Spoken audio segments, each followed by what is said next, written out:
Have you ever been judged before someone even knew your name? Imagine sitting quietly on a flight, only to be told publicly that your seat must be wrong, because you must be wrong. A young black woman, calm and dignified, faces humiliation midair.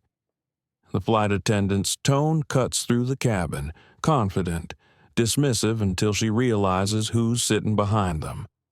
What would you do in that moment? Stay silent to avoid the scene or speak up for yourself in a world that too often looks away? Would you meet anger with anger or with something far stronger, grace? This is not just a story about prejudice, it's about perception, power, and the quiet courage it takes to rise above cruelty without losing your humanity. As the plane climbs higher, so does the truth, one that will change everyone on board, forever. Because sometimes justice doesn't shout, it whispers through dignity. If you believe kindness can be powerful, stay with us. This story will move you. Don't forget to like, share, and subscribe, because stories like this remind us who we are and who we can still become. Morning light spilled across Dallas Love Field Airport like warm honey. The concourse hummed with rolling suitcases, coffee smells, and the tired patience of travelers who'd learned to live by gate numbers. At the end of Concourse C, Sky East Flight 711 prepared for its climb north to Seattle. Some passengers chased meetings, some chased rest. One man on that flight was about to face something heavier, a lesson the sky would not forget. Elias Monroe walked toward the gate with the unhurried pace of someone who had nothing to prove. White shirt, open collar, no tie. A simple leather duffel swung from his shoulder. To anyone watching, he looked like another business traveler. Few would guess he was the founder and CEO of Monroe Dynamics, one of the country's leading clean energy companies. Fewer still would guess how often. Even now, people mistook him for the driver sent to pick himself up. He smiled at the irony. Old habits of perception died hard. The gate agent scanned his boarding pass. "Welcome aboard, Mr. Monroe," she said, cheerful but distracted. He nodded and stepped through the jet bridge, the metallic echo underfoot carrying him toward the day's test. Inside the aircraft, first class gleamed with its quiet rituals, linen napkins folded like origami, the faint citrus of disinfectant and perfume. At the door stood two flight attendants. The younger one, Tara Kim, offered a genuine smile that reached her eyes. "Good morning, sir. Seat 3A right this way." Her tone was warm, practiced, kind. Next to her, the senior attendant, Nancy Harlow, looked up from her tablet. Her lipstick was neat, her smile professional, but the flicker of her eyes, a quick scan from Elias's dark skin to his plain watch, carried a question she didn't voice. People like him. Her glance seemed to ask. "Sit here." Elias returned a polite nod. "Yes, ma'am. 3A. He placed his bag overhead, careful not to bump anyone, then eased into the window seat, leather side beneath him. For a moment, the world felt balanced again. Through the window, the tarmac shimmered, ground crew waved orange wands, guiding baggage carts like dancers in a slow routine. Elias closed his eyes. He thought of his daughter, Maya, texting him that morning. "Good luck, Dad. Make them listen." He thought of the speech waiting for him in Seattle, the one that might secure federal support for his company's renewable fuel program. Years of work distilled into 30 minutes at a podium. "Coffee or orange juice?" Tara asked softly. "Just water." "Thank you," Elias replied. Her smile lingered, a small island of kindness. As she moved down the aisle, Nancy leaned toward Elias's row. Sir, may I see your ticket again? Her voice was sugar wrapped around steel. He blinked. I already scanned it at the gate. I know. I just need to double-check something. Her fingers extended, expectant. Elias passed the paper slip without comment. Nancy studied it longer than necessary, eyes narrowing at the bold letters, Business Class 3A. Then she handed it back, lips tight. Very well. Enjoy your flight. Across the aisle, a man in seat 3B lowered his newspaper. Silver hair, sharp suit, calm presence. He watched the exchange with mild curiosity before returning to the Financial Journal. Elias didn't notice the embossed initials on the briefcase at the man's feet, R.G. Pre-flight announcements droned overhead. Seat belts clicked. Engines whined to life. Nancy demonstrated the safety vest with mechanical grace, her smile switching on and off like a light bulb. Tara's voice came through the speaker, gentle and clear, smoothing over the stiffness in the air. As the jet rolled down the runway, Elias pressed his palm to the armrest. He still loved this moment, the tremor before liftoff, the reminder that human hands and mathematics could defeat gravity. When the wheels left the ground, he let himself breathe. 10 minutes into the climb, Nancy returned with a tray of drinks. She moved down the aisle, serving champagne to one passenger, sparkling water to another. When she reached Elias, she paused, tray hovering. Her smile was smaller now. Can I get you something? Sir, I'm fine. Thank you. You're sure we have premium selections up here? Sparkling rosé, imported teas, might be more comfortable than plain water. Her tone carried the faint edge of challenge. Elias looked out the window, watching clouds slide like slow rivers. Comfort's never been about the drink, he said quietly. Nancy's smile thinned further. She moved on. Tara passed behind her a moment later, slipping a folded napkin onto Elias's table. In small handwriting it read, If you need anything, please ring. Dry. He looked up. She gave the smallest nod. It was enough. Kindness didn't need volume. Half an hour passed. The cabin settled into its mid-flight rhythm, the rustle of magazines, the soft chime of seatbelt signs. Elias opened his tablet, reviewing the last lines of his speech. He whispered the closing sentence under his breath. Innovation means seeing potential where others see limits. It felt true. It also felt like a prayer. Across the aisle, the man with silver hair glanced at him again. He seemed to study Elias for a heartbeat longer this time before returning to his reading. The corner of his newspaper revealed a headline, Sky East Airlines board to meet in Seattle this week. Elias didn't see it. Not yet. Nancy appeared once more, adjusting her jacket. Mr. Monroe, was it, she asked? Yes. Her smile didn't reach her eyes. Well, if you need help with any of the in-flight features, please call. We like to make sure every guest, especially our upgraded passengers, is comfortable. The word upgraded landed heavy. Elias met her gaze for a moment. Calm, measured. Then he said, Thank you for your concern. Ma'am, I paid for the seat. She blinked, color rising to her cheeks. Of course. She turned sharply, heels clicking against the carpet, the sound fading down the aisle. Tara, from the galley, exhaled quietly. She knew that tone from Nancy too well. So did half the crew. But not every passenger did. Elias closed his tablet, folded his hands, and looked out at the endless blue.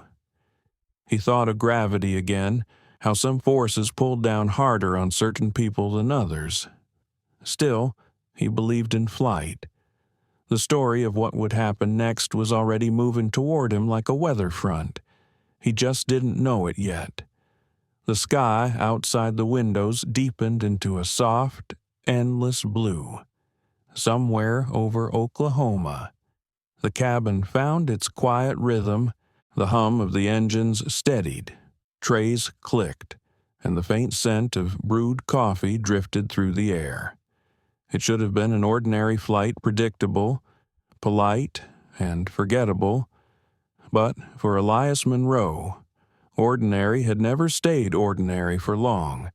He looked peaceful, reading an old paperback instead of using his tablet. The title, The Measure of a Man, felt fitting. His fingers traced a worn page, his expression calm. Across the aisle, Robert Gaines occasionally glanced over, pretending to adjust his cufflinks while observing the man who carried himself with the quiet dignity of someone who no longer needed to prove his worth.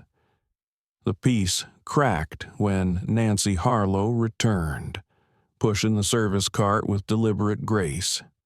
Her tone was smooth, but her eyes held the stiffness of judgment carefully disguised as routine. "Mr. Monroe," she said, stopping by his seat. "We've had a few mix-ups lately with boarding. Could I see your boarding pass again?" Elias blinked once, surprised. "I showed it before takeoff." "Yes, I know, but I just need to confirm that you're in the correct section. We've had some passengers accidentally sit in premium rows when they were assigned to main cabin." Her voice was polite, but it carried that subtle emphasis, premium rows like a code for something else. A few heads turned. The air around row 3 shifted, charged with invisible tension. Elias felt the familiar weight settle in his chest, a heaviness he had met too many times before, but he refused to give it power. "Of course," he said, his tone even. He reached into the leather pouch on the side of his seat and handed her the paper ticket. "Here you go." Nancy scanned the slip, eyes flicking between his face and the barcode. Her lips pursed. Then she smiled, thin and professional. "Ah, all right. I see. You're with Monroe Dynamics." "Yes." She tilted her head. "I think I've heard of that."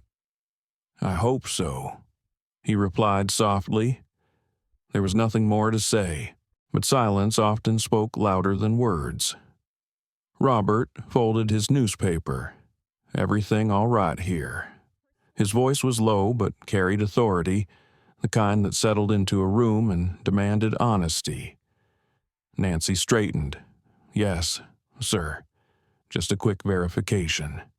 Elias offered a calm nod. "All sorted. Thank you."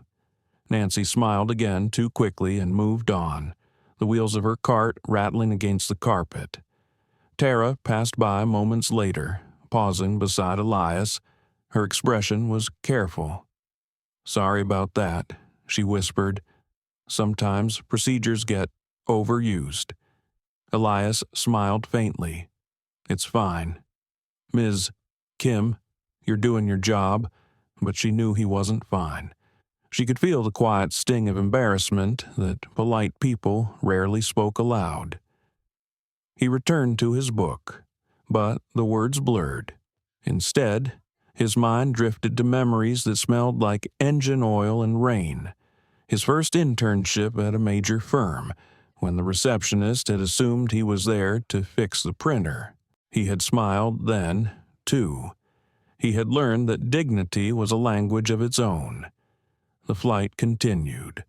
The seatbelt sign blinked off. A few passengers stood to stretch.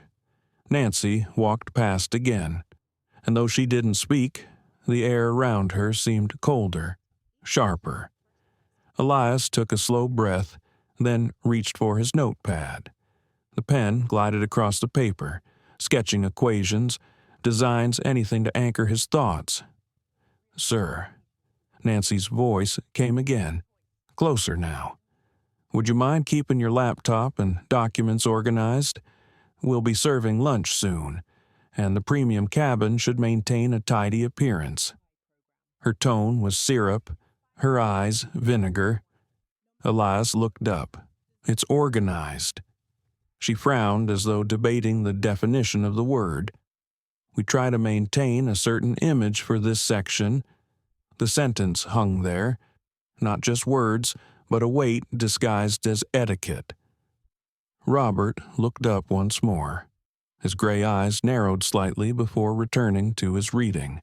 Tara entered from the galley, stopping near the curtain. She caught the exchange, her face tightening. Elias stayed calm. He stacked his papers neatly, placed the pen across them, and smiled faintly. Better Nancy hesitated, realizing how she must look under the gaze of other passengers. "Yes, thank you." She turned away, her shoulders rigid. The hum of the engines filled the silence she left behind. Tara approached with a glass of water. "Here," she said softly. "It's from me. No charge." He chuckled. "You'll get in trouble giving away free water." She smiled. "Then it's a personal gift. From one tired traveler to another. That small kindness eased the air between them." He accepted the glass, nodding his thanks. "You remind me of my daughter," he said. "She believes kindness is its own currency." "She sounds smart," Tara replied. "She is smarter than me." The conversation drifted, light but meaningful. Tara moved on, leaving behind the quiet warmth of empathy.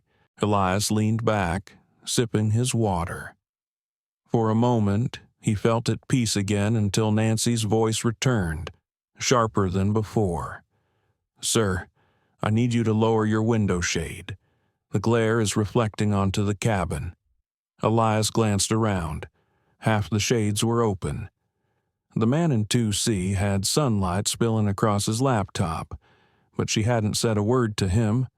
Still, he complied, pulling the shade halfway down. "Is that better?" She nodded curtly. "Much." He could feel eyes on him, passengers watching, unsure if this was trivial or telling. He wondered how many of them recognized the pattern, how prejudice rarely shouted but whispered, often wearing a smile.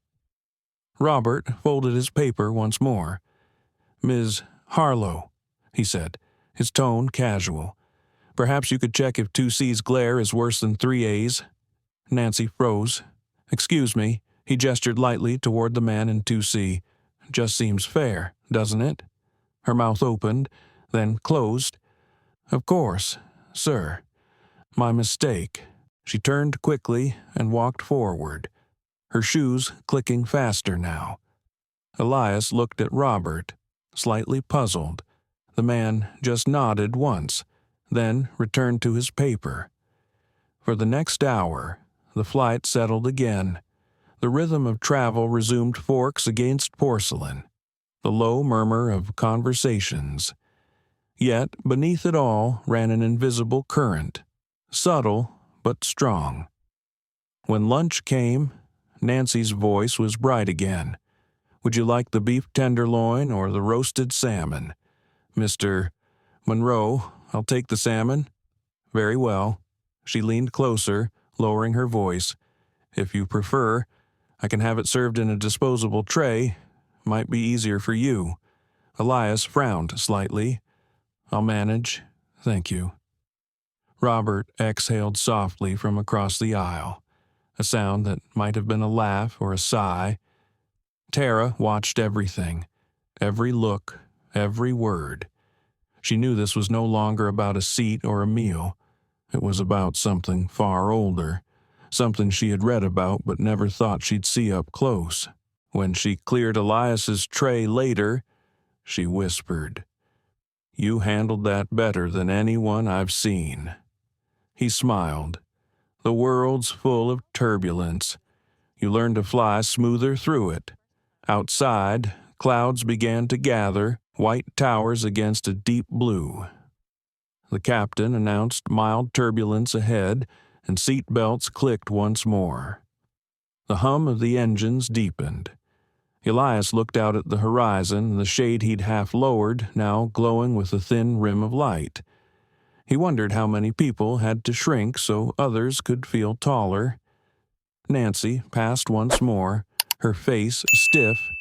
She adjusted a headrest, aligned a napkin, straightened an empty seat, tiny acts of control to fill the silence she had created. Robert watched her, thoughtful. He had seen arrogance before, but there was something about this, a lack of awareness mixed with misplaced authority, that stirred a quiet anger he rarely felt. The seatbelt light blinked again. The plane dipped gently, leveling quickly. A few passengers gasped. Elias closed his eyes, steady as stone. He wasn't angry, not yet. But a question settled in his mind like a slow-forming storm. How many times would grace be mistaken for weakness before the world learned otherwise? At 35,000 feet, dignity became an act of quiet rebellion, and the real turbulence was only beginning. The plane cruised high above the clouds, sunlight spilling through the small oval windows in flashes of gold. Everything looked peaceful. The air smelled faintly of roasted coffee and warm bread. To most passengers, it was an ordinary flight, but to Elias Monroe, it had already begun to tilt toward something different, a quiet, invisible kind of storm. He sat with his back straight, calm as ever. His tablet rested on the tray table, open to a set of clean energy schematics. The screen glowed softly against the dim cabin light. He was reviewing numbers, not to pass the time, but to stay grounded. Logic steadied him. Math never lied. Nancy Harlow returned from the galley, pushing the service cart with sharp precision. Her perfume arrived before she did sweet, heavy, rehearsed. She smiled at the passenger in 2C, complimented his watch, then turned toward Elias's row. "Mr. Monroe," she said, the corners of her mouth pulled tight. "Would you care for another drink? Perhaps something stronger." Elias looked up from his tablet. "No, thank you. I'm fine with water." She nodded, but her smile didn't soften. "You're sure a little wine might help you relax? Sometimes our business guests find it improves the experience up here." He noticed the way she emphasized up here, as if altitude could measure worth. His answer was gentle but final. "I'm all right. I prefer clarity over comfort." Her lips twitched. "As you wish." She turned, poured something behind the cart, and then leaned forward to serve the passenger across the aisle. The movement seemed too sudden, too careless. The edge of the tray caught the rim of Elias's water glass. The glass tipped. Cold liquid splashed across his tablet, his notes, and his shirt. The sound was small, but in the hush of first class, it landed like thunder. "Oh," Nancy gasped. "How clumsy of me." Her tone was bright, almost rehearsed. She grabbed a napkin, dabbed at the spill with exaggerated sympathy. "I'm terribly sorry, sir. You know how turbulence can sneak up on us. The plane hadn't moved an inch." Elias looked down at his soaked tablet, then back up at her. His jaw tightened, but his voice stayed level. There wasn't any turbulence. Nancy froze. The napkin paused midair. "Excuse me." "You said there was turbulence," he said quietly, "but the seatbelt sign isn't even on." For a heartbeat, silence filled the row. Robert Gaines lifted his gaze from his paper. Tara Kim looked up from the galley, sensing the shift in air.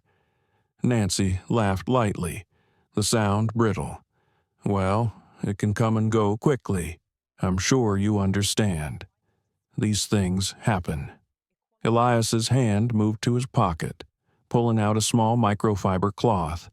He began drying the tablet himself, every motion calm and deliberate.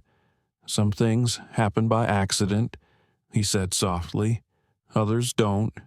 Nancy blinked. "I beg your pardon." He met her eyes. "I said, not everything that spills is an accident." Her face stiffened. The smile fell away. "Are you accusing me of something?" "Sir, no," he replied, still calm, just stating that intent is often clearer than words. A man 2 rows ahead coughed awkwardly. The atmosphere turned brittle. Tara hurried over with a clean towel. "Here, Mr. Monroe, let me help you with that." "Thank you," he said, his tone warm again. He took the towel, careful not to let frustration bleed into his movements. Nancy folded her arms. "Sir, I think you need to lower your voice. You're making the other passengers uncomfortable." Elias hadn't raised his voice at all. His words had barely reached normal conversation level.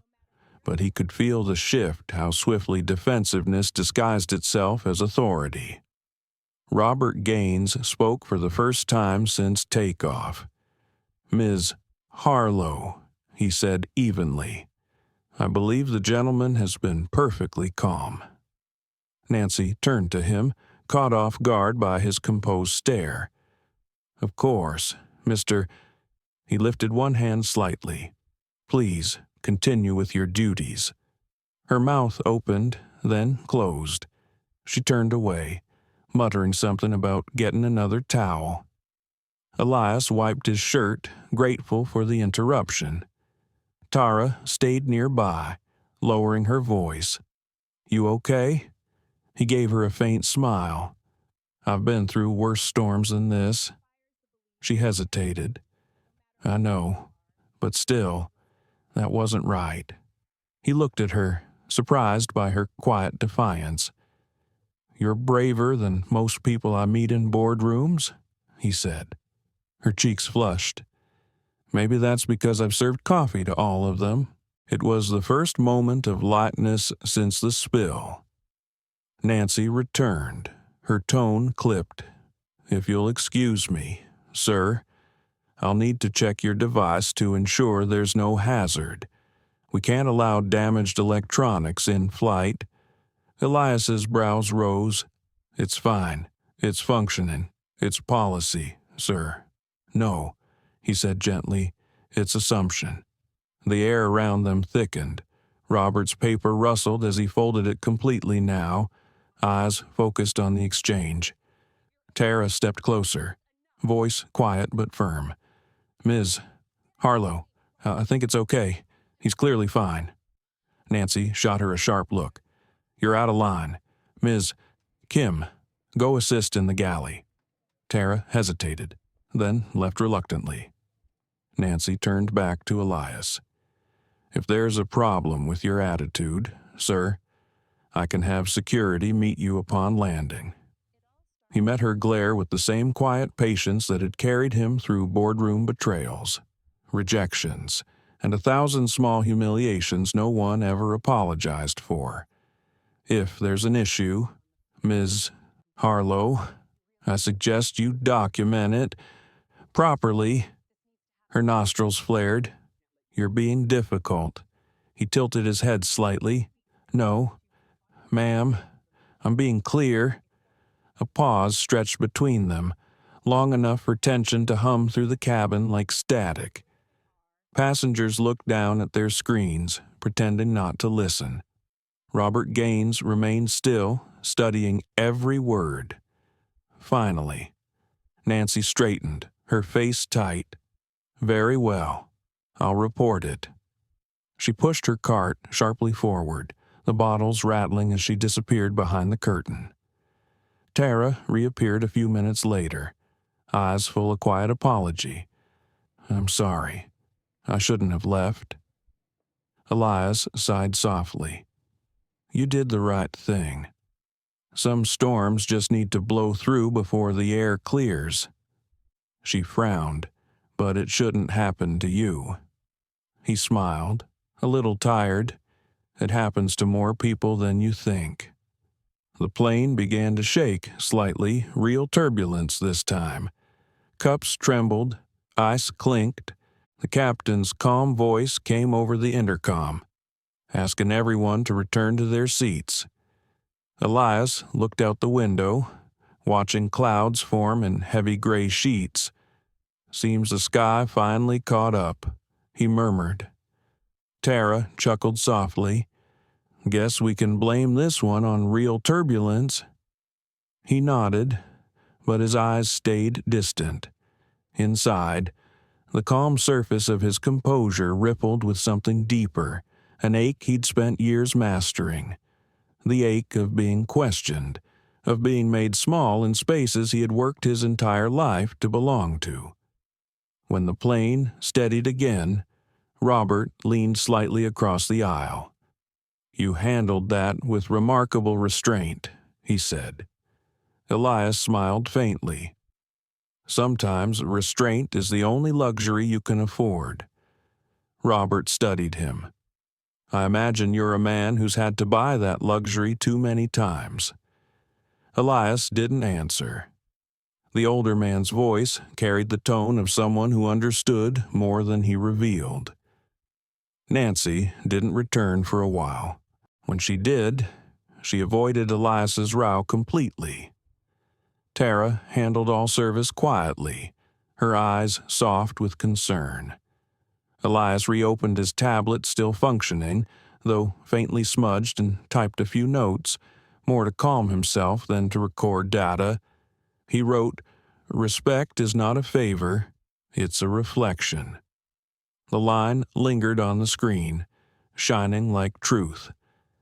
As the hours passed, conversation faded into the steady rhythm of the engines. Nancy's voice carried faintly from the galley, sharp and defensive. Tara ignored it, focusing on her work. Robert closed his eyes, appearing to nap, but his mind stayed alert. Something about the way Nancy moved, the brittle edge in her words, told him she wasn't finished. People like that rarely were. Elias, unaware of what still waited ahead, leaned his head back and closed his eyes. Outside, sunlight turned the clouds to gold. It would have been a peaceful view if not for the quiet ache behind his calm. He thought of his daughter again, her text that morning. "Make them listen." He smiled faintly. "I'm trying, kid," he whispered, even at 35,000 feet. But down the aisle, Nancy was whispering too angry, defensive, her pride already crafting a new version of events. And before the flight touched Seattle soil, that version would explode in a way none of them expected. The sky, patient and vast, waited for the next act. The clouds outside glowed silver under the afternoon sun, each one drifting like slow-moving thoughts across a wide and endless sky. Inside the cabin, everything appeared calm again, at least to those who hadn't witnessed what had unfolded an hour before. Passengers chatted softly, screens flickered, and forks tapped gently against porcelain plates. But beneath that thin layer of normalcy, tension lingered like the faint hum of the engines, constant and undeniable. Elias Monroe sat quietly in seat 3A, a napkin folded neatly on his lap. He was composed, but not at peace. Every few minutes he glanced at his tablet, checking the soft reflection of the cabin behind him. He wasn't afraid, but something in him had begun to shift. It wasn't anger, it was the quiet understanding that calm alone would not always protect a man. From the galley, Nancy Harlow emerged, her steps sharper now. She had regained her smile, but it looked strained, stretched too tightly across her face. The small mishap earlier had bruised her pride, and pride, when wounded, often looked for a softer target to strike again. She glanced toward Elias's seat, her eyes narrowing slightly as if the sight of him sitting there so composed was an insult she couldn't ignore. Tara Kim, stationed near the curtain, noticed the glance and felt her stomach twist. She'd seen that look before, the kind of look people gave when they were about to make something personal. Tara wanted to step forward, to intercept whatever was coming, but Nancy outranked her. All she could do was watch. Nancy approached Elias's row, holding a clipboard. "Mr. Monroe," she said with her usual imitation of politeness, "I need to verify a few details for our records. It's a standard post-incident check. You understand." Elias looked up. "Of course. I'll just need to confirm your full name and reason for travel," she continued, pen poised as though she were taking the minutes of a court hearing. "Elias Monroe. I'm heading to Seattle for a federal energy summit." She nodded slowly, jotting something down, but her eyes flicked toward him like small, sharp knives. "A summit. You said, are you part of the technical team?" Elias met her gaze steadily. "No, I'm one of the keynote speakers." The pen hesitated, hovering mid-air. "I see," she murmured. "Well, I'm sure it's a wonderful opportunity." Her voice carried the subtle music of disbelief, the way people sometimes pretended to be impressed when they actually doubted you. Elias said nothing, just watched her finish her notes. When she moved on, Tara stepped closer, whispering, "You don't have to answer those questions. That's not procedure." "I know," Elias said softly, "but sometimes the truth works better than protest." "Sometimes," Tara agreed, "but not always." She returned to the galley, her hands trembling slightly as she arranged the cups. There were rules in this job, unspoken ones about when to speak and when to stay silent, but something about this flight made those rules feel heavier than usual. Across the aisle, Robert Gaines closed his laptop, his expression unreadable. He'd been pretending to work, but his focus had stayed on the scene.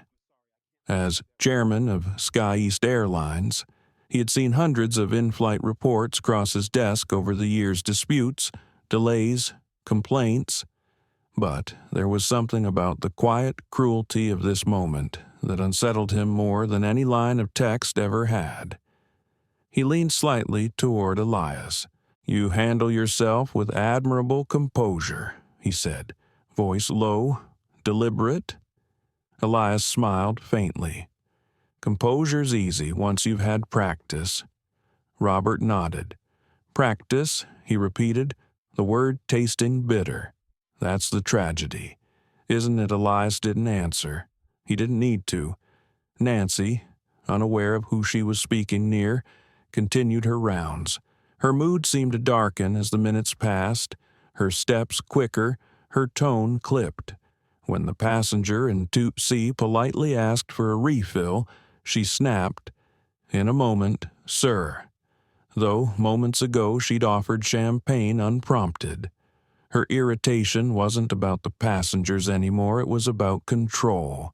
Then, as if to reclaim some power, she turned back to Elias. "Mr. Monroe, could you please refrain from working during descent? You seem to have several electronic devices." "We're not descending yet," he replied evenly. "I'm aware," she said curtly, "but I'd prefer to ensure safety early." Tara, hearing this, couldn't stay quiet any longer. "Nancy," she said softly but firmly, "we haven't even begun our approach." "He's fine." Nancy turned, her tone cutting. "Ms. Kim, I'll handle this section. You can attend to row 4. Tara bit her lip but stepped back. Her cheeks burned with frustration. Elias looked up at Nancy. "Ms. Harlow, may I ask a question?" She straightened slightly. "Of course." What is it you think you see when you look at me for a brief second? Something flickered in her eyes, surprise. Maybe guilt, but it vanished behind a practiced smile. I see a passenger, sir, who's been difficult from the moment he boarded. Difficult, he repeated, the word quiet, heavy. That's one way to describe patience. I'm only doing my job, she said sharply. Then do it fairly, he replied, his tone still soft. That's all I ask. The calm of his words carried more weight than any raised voice could. It caught the attention of nearby passengers, their conversations fading to silence.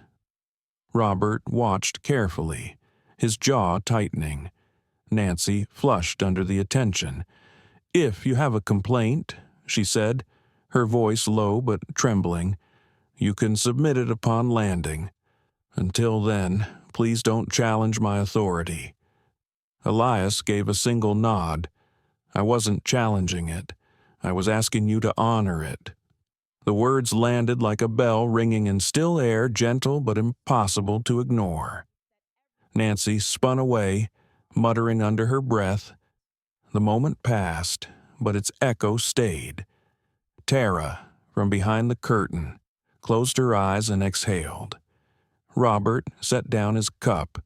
He'd seen enough. For the next half hour, silence filled the cabin. The plane began its slow descent, the city below coming into view through a haze of light. Elias looked out the window, his reflection faint against the glass. In the distance, the sun dipped low, tinting the horizon in amber and rose. It should have been beautiful. It was, but beauty, he thought, always felt different when your dignity had been questioned. The captain's voice came over the intercom, steady and professional. "Ladies and gentlemen, we'll be landing in approximately 30 minutes. Please fasten your seatbelts and prepare for descent." As the cabin stirred with motion, Nancy reappeared. Her voice had softened again, almost as if nothing had happened. "Mr. Monroe," she said sweetly, "I'll need to collect that tablet now. It's time to power down." Elias glanced at the seatbelt sign. It wasn't yet illuminated. "Not yet," he said calmly. "I'll turn it off once the captain signals." She crossed her arms. "Sir, I don't want to have to call the cockpit." Robert stood slowly, smooth and deliberate. "Ms. Harlow," he said, his voice measured but firm, "I'd advise against that." She turned toward him, startled. "Sir, I'm simply following procedure." He held her gaze, his tone suddenly cold. "Are you? Because from where I'm sitting, it looks more like you're harassing a passenger who has been nothing but polite." The nearby passengers turned their heads. Nancy's mouth fell open slightly. "I, who are you to Robert," reached into his jacket pocket and withdrew a small leather case. He opened it just enough for her to see the engraved gold letters Robert Gaines, Chairman, Sky East Airlines. The color drained from her face. The clipboard in her hand trembled. Elias looked at him, surprise flickering across his calm features. Robert continued, his tone icy but controlled. "You'll sit down in the galley until we land. I'll handle this from here." Nancy stammered. "Sir, I didn't mean sit," he repeated, not raising his voice but leaving no room for refusal. For the first time that flight, Nancy obeyed without a word. Tara approached cautiously, unsure of what to say. Robert looked at her and nodded. "Ms. Kim, please ensure this passenger receives a new towel and some fresh water." She nodded quickly, relief flooding her face. As she stepped away, Robert turned to Elias. "I owe you an apology. On behalf of this airline." Elias shook his head. "You don't owe me anything. She does." but I appreciate your integrity." Robert smiled faintly. Integrity's easier when you've seen what happens without it. The seatbelt sign finally blinked on. The cabin dimmed. Outside, the clouds parted to reveal Seattle's glittering coastline, the ocean glinting in the distance like a promise. Elias leaned back, eyes on the horizon. For the first time that day, he felt something close to peace. Not because justice had arrived, it hadn't yet, but because the truth had finally spoken for itself. He looked out the window and whispered to himself, "Sometimes light finds its own way through the clouds." And beneath that calm voice, the warning light of karma had already begun to glow. The descent began in a quiet that felt almost sacred. Outside, the horizon stretched into long lines of orange and violet as the plane tilted gently downward. Inside, no one spoke. The tension that had filled the cabin moments earlier now hung in the air like leftover thunder. The passengers didn't know exactly what had happened, but they felt that something important, something uncomfortable, had shifted. Nancy Harlow remained in the galley, sitting stiffly on the jump seat. Her face had lost its usual color, her hands folded tightly in her lap. Every few minutes she glanced at the curtain as if expecting someone to summon her, but no one did. The hum of the engines filled the silence around her, relentless and unforgiving. She tried to slow her breathing, but her mind replayed every word she had said, every moment she had tried to assert control and ended up losing it instead. For the first time in years, she didn't feel powerful. She felt exposed. In the cabin, Tara Kim moved quietly from row to row, securing trays, checking belts, whispering polite reminders. When she reached Elias's seat, she paused. "Mr. Monroe, we'll be landing in about 20 minutes, she said gently. "Thank you, Tara," he replied. His tone was soft, but there was something behind it, a mix of weariness and reflection. He'd been through worse, but something about this particular encounter lingered deeper than the rest. Maybe it was because of how public it had been, or maybe because of the calm witness sitting across from him. He looked over at Robert Gaines, who still hadn't reopened his laptop. The older man sat with his hands clasped, gaze fixed on the fading sky. His demeanor had shifted too from quiet observer to silent protector. There was weight in his stillness, the kind that came from knowing both power and responsibility. Elias broke the silence. "You didn't have to intervene back there," he said. Robert turned slightly, his expression thoughtful. "Maybe not, but I couldn't keep watching. Silence can be complicity." Elias nodded slowly. "That's true. I've spent half my life choosing when to speak and when to let silence do the work, and the other half teaching people why that silence exists," Robert added. The corner of Elias's mouth lifted slightly. "You sound like a man who's had to explain a lot of things to people who weren't ready to listen." Robert gave a quiet chuckle. "You could say that." Tara lingered nearby, pretending to check a seatbelt, her curiosity growing. She'd never seen Robert before that day, but the way Nancy's confidence had evaporated told her everything she needed to know. Whoever he was, he carried the kind of authority that didn't need to announce itself. As the plane began to descend through a layer of thick clouds, the light outside dimmed. The cabin took on a soft, amber glow. Elias leaned back and closed his eyes, exhaling slowly.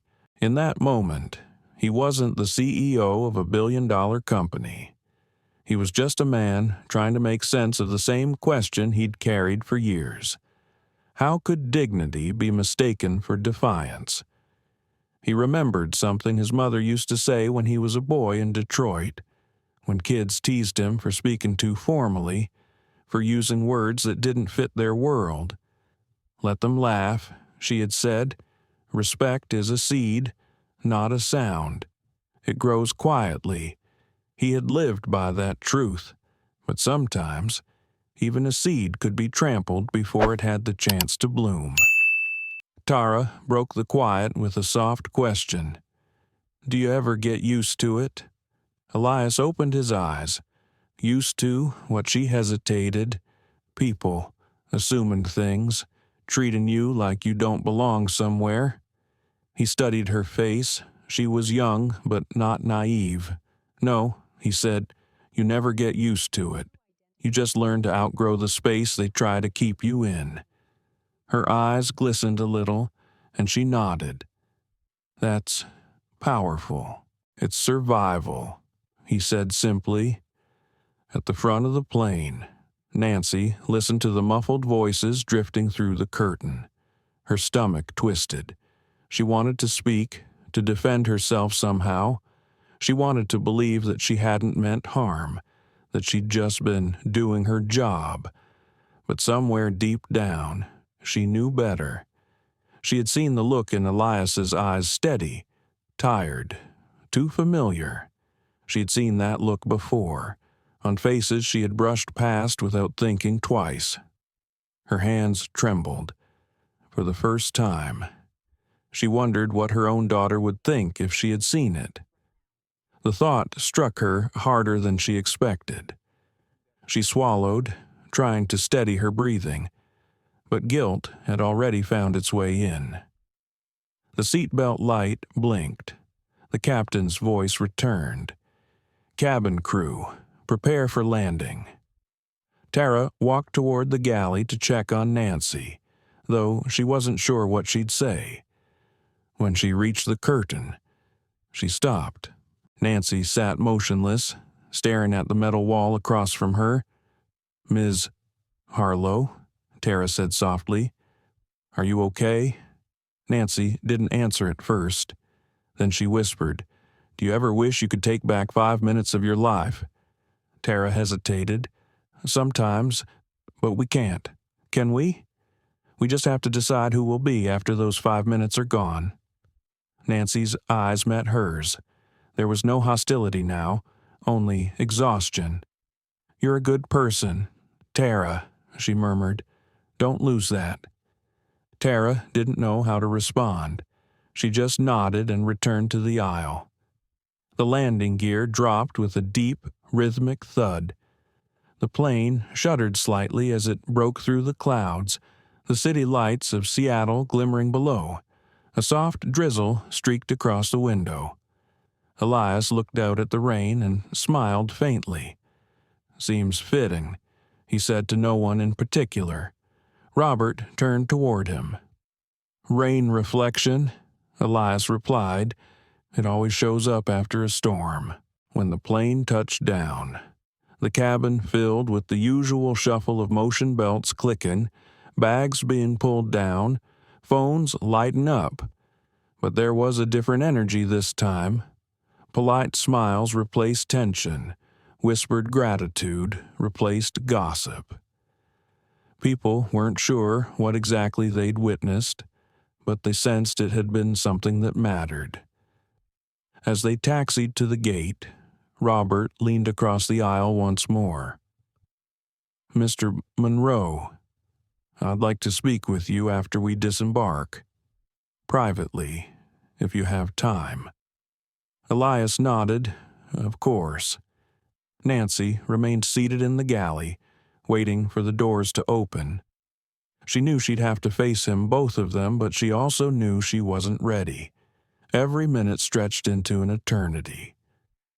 When the plane finally came to a stop and the door opened, Robert stood first. He turned to Elias and said, After you. Elias smiled politely. You're the chairman. Shouldn't I be following you? Robert chuckled. Not today. As they stepped into the jet bridge, the cool air hit their faces. The tension from the cabin seemed to melt away, replaced by the quiet hum of the airport beyond. Tara stood near the doorway, watching them leave. Her heart felt heavy but hopeful. Something had broken open during that flight, not just a conflict, but a truth she would never forget. Elias paused before turning the corner. He looked back at Tara and gave her a small nod of gratitude. "Take care, Ms. Kim." She smiled. "You too, sir." And then he was gone, walking beside the man who had quietly changed the entire course of the day. Behind them, Nancy stepped into the aisle. Her face was pale, her eyes distant. For a long moment, she stared at the empty seat 3A, the damp towel still resting on the tray. Then she whispered to herself, 5 minutes. But 5 minutes can stretch into forever when you realize too late that you've shown the world who you truly are.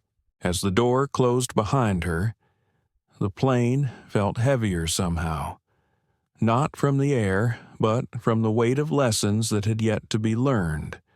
And somewhere in that quiet terminal, justice had already begun to move. The terminal buzzed with the low murmur of travelers, rolling suitcases, and the sharp echo of intercom announcements. But inside Gate 47, the world seemed to move a little slower. The air carried that mix of coffee and jet fuel, a scent that only airports could hold. Elias Monroe walked with steady steps beside Robert Gaines, the two men silent for several moments after leaving the plane. It wasn't an uncomfortable silence.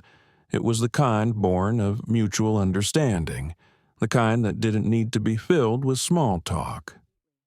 Elias adjusted the strap of his duffel bag on his shoulder. "You didn't have to say anything back there," he said finally, his voice calm but edged with reflection. Robert looked at him, his expression unreadable. "Maybe, but I did. And I'll be honest, Mr. Monroe, I'm not sure whether I stepped in as a man or as the chairman of that airline." Elias smiled faintly. "Sometimes they're the same thing." Robert nodded. "Sometimes." They reached a quiet corner near a window overlooking the tarmac. Outside, the rain had turned to mist, softening the view of other aircraft preparing for departure. Robert motioned toward a small table. "Do you have a few minutes before your next connection?" "I've got time," Elias replied, setting his bag down.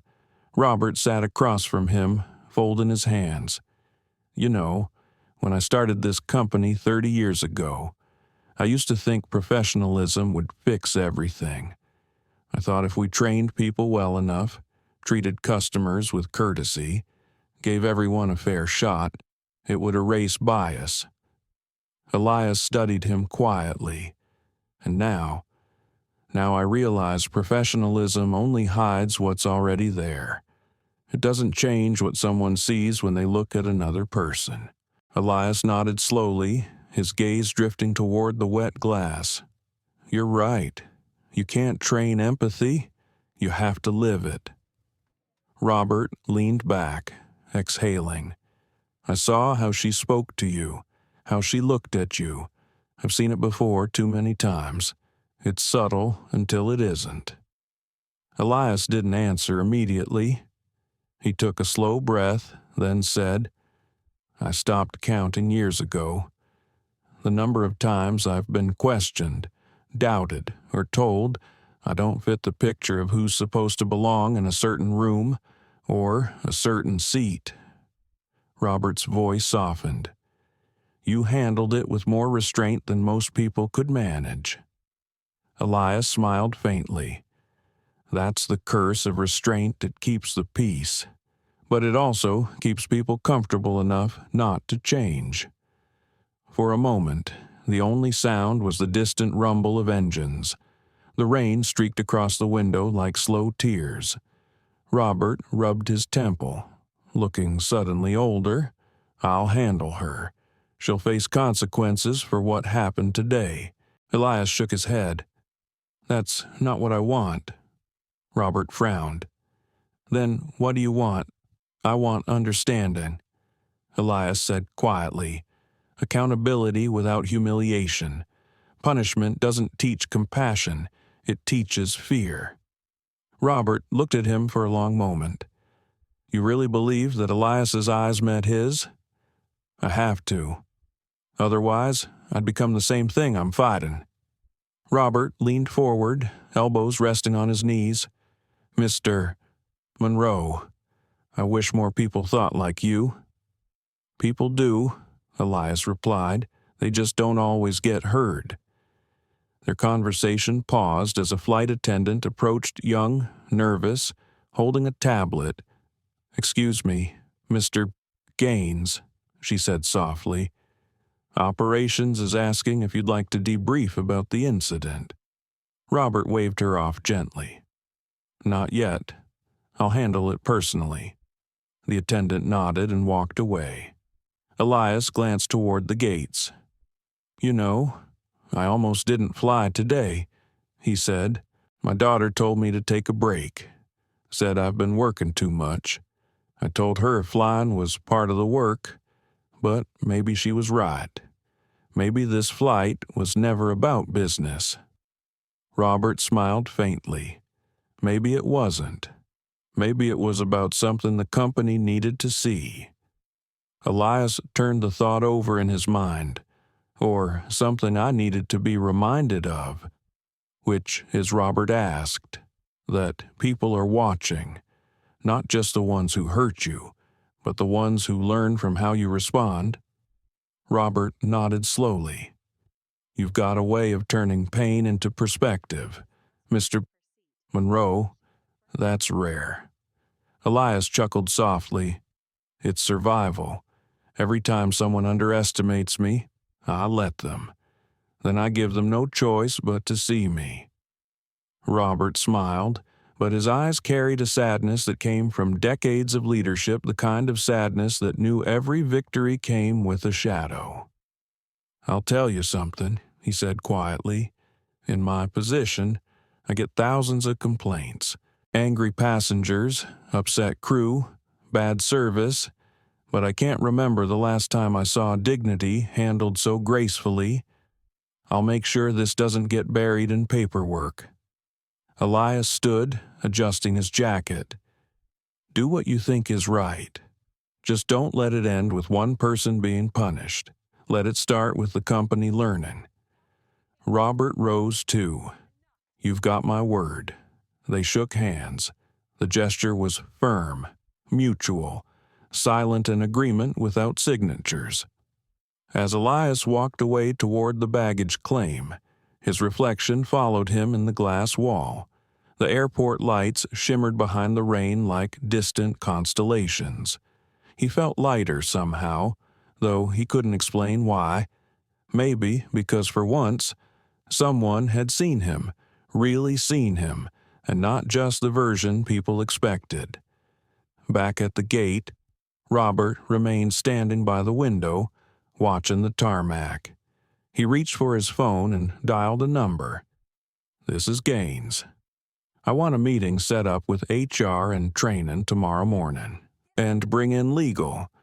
We'll need to review our diversity and bias protocols. He paused, his tone softening, and reach out to Monroe Dynamics. Tell them the chairman himself wants to schedule a visit.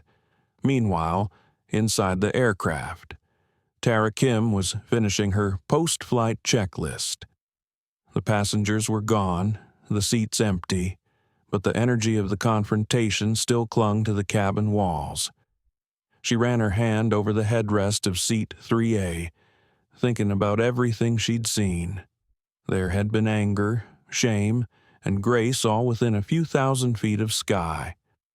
She looked toward the galley, where Nancy sat silently filling out an incident report. Tara hesitated, then approached. Are you going to be okay? She asked gently. Nancy didn't look up.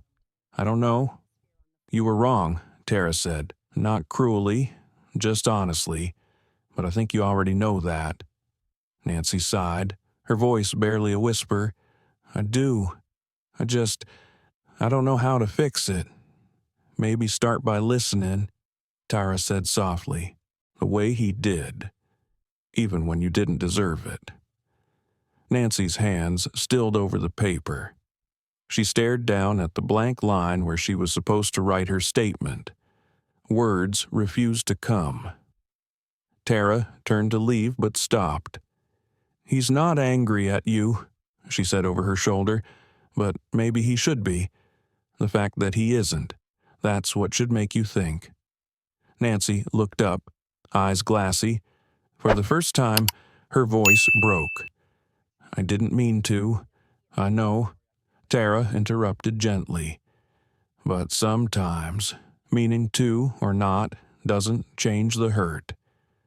She left her there, alone in the silence of the plain. Outside, the storm had passed. The runways glistened under the floodlights, reflecting the faint glow of the city beyond. Elias reached the curb where a black sedan waited. The driver stepped forward to take his bag, but he waved him off. "I've got it," he said. He opened the door, paused for a moment, and looked back toward the terminal. Somewhere in that maze of glass and gates, a man was rewriting company policy, a woman was rethinking her choices, and a young flight attendant was learning what courage looked like. He smiled faintly, climbed into the car, and whispered to himself, "Sometimes the sky teaches lessons the ground never could." The car pulled away into the wet Seattle night. The following morning, the Seattle skyline shimmered under a pale sun. The rain had stopped, but the streets still glistened, catching the light like 1,000 fragments of glass. Inside a sleek glass tower downtown, the headquarters of Sky East Airlines woke to its own kind of storm quiet, deliberate and heavy with consequence. On the 34th floor, Robert Gaines stood before a wall of windows, coffee in hand, staring out at the city. He had been in this office for nearly 20 years, but that morning, the view looked different. The day before had changed something in him, something he hadn't even realized was sleeping. The sound of Nancy Harlow's voice, the calm steadiness of Elias Monroe's responses, the look of quiet shame on the younger attendant's face, all of it replayed in fragments. It wasn't about one flight or one woman. It was about what kind of company he'd built and what kind of man he had become running it. The soft knock on his door broke his thoughts. "Come in," he said. Laura Chen, the airline's HR director, entered with a folder in her hands. She was efficient, sharp-minded, and known for her no-nonsense professionalism. "You wanted the report from Flight 711, she said, placing the folder on his desk. Robert didn't touch it. "Have you read it?" "Yes," Laura replied carefully. "It's concerning. Summarize it for me." She hesitated. According to Ms. Harlow's statement, there was an interaction with a first-class passenger that escalated due to a misunderstanding. She claims the passenger became defensive and that she acted in accordance with protocol. And the other accounts, Laura opened another document. Ms. Kim's version differs significantly. She describes Ms. Harlow as confrontational and unprofessional, and she emphasizes that Mr. Monroe remained calm throughout. There are also written observations from 2 passengers who witnessed the exchange. Their notes support Ms. Kim. Robert nodded slowly. "What about the passenger himself? Has he filed anything?" "No complaints so far," Laura said, "though after what happened, I'd expect one soon." "He won't file," Robert murmured. "He's not that kind of man." Laura raised an eyebrow. You know him, I met him yesterday. Robert said. He's the CEO of Monroe Dynamics. Laura blinked. The clean energy company, I've read about him. Robert gave a small smile. Then, you know he's not the type to waste his time seeking revenge. He's the kind that makes you rethink yourself just by how he handles you. Laura sat down, studying him. You sound moved. Robert, that doesn't happen often. He chuckled softly. No, it doesn't, but it should. Tell me what's our usual procedure for incidents like this. We conduct an internal review, interview both employees, then decide on suspension, retraining, or termination depending on the outcome. Robert took a sip of coffee. And what do you think we should do? Laura paused. I think we've reached a point where retraining isn't enough. This isn't just about one employee's behavior. It's about the blind spots that keep letting these things happen.